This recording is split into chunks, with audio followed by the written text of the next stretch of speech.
Today we are making a paella with Wolfie's less favorite, Grandma. Step number one for the seafood paella that we're fixing to make. We're sprinkling our chicken with some good paprika. Now we're going to sprinkle it with some oregano. And then we are going to put this in this bucket right here and put it in the refrigerator for an hour.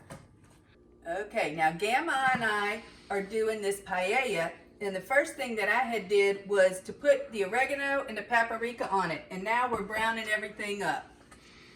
The recipe called for Spanish chorizo, but we didn't have any at the Alvin Kroger's, and they said, the interweb said we can substitute hard salami, so that's what we're doing, browning this hard salami real quick. Nice and browned up. That's going to be delicious. Now what are we browning next? We are going to brown chicken, right? Yeah.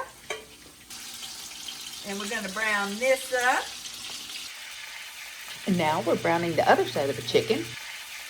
Y'all check out jumpfortherose.org, jumpfortherose.org.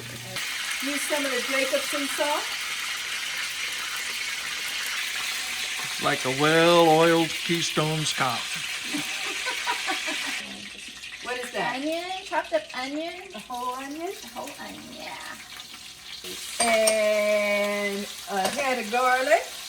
Yeah. So we don't, I've never had paella or whatever it is. Paella. Paella. But it seems like a jambalaya to me. It seems very similar to a jambalaya to me.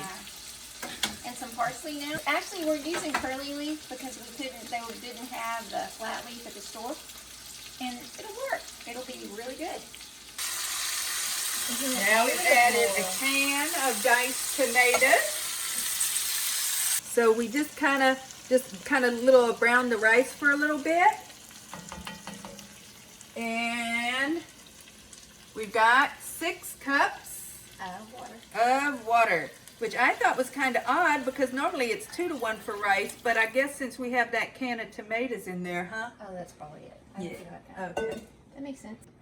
We got to bring this to a boil and then simmer it 10 minutes, I believe is what they said. So now we're just adding all the meat back into it. Ah, yeah. The shrimps. We're putting some shrimps in. Tuck the shrimp in there so they'll cook good. Yeah. We got the chickens got to go back in. Oh my. Yeah, that's going to be really good. And the substitute for the chorizo goes back in. Beautiful.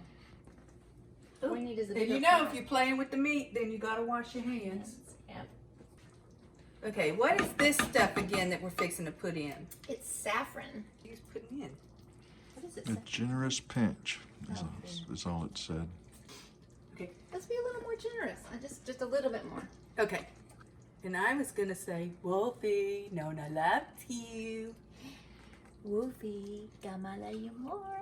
Oh, No, she doesn't. Wolfie loves Nonna more.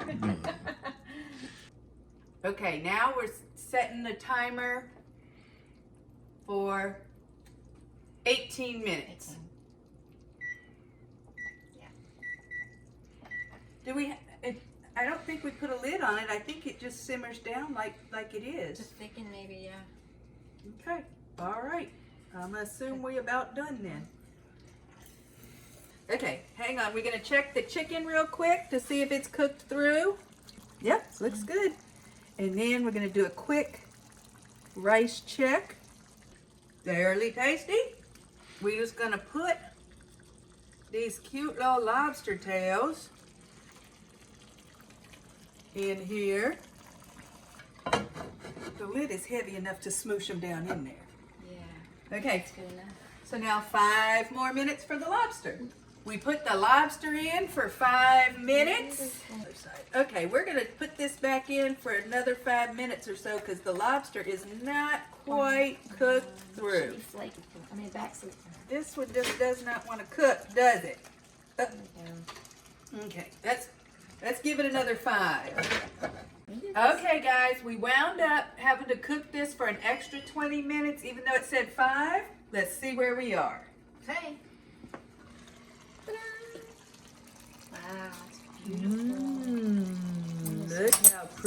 those lobsters are. That chicken looks good. It's all cooked.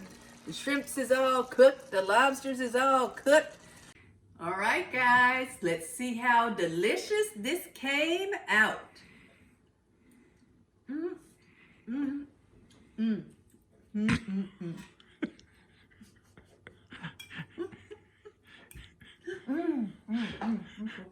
We did good. This is really good.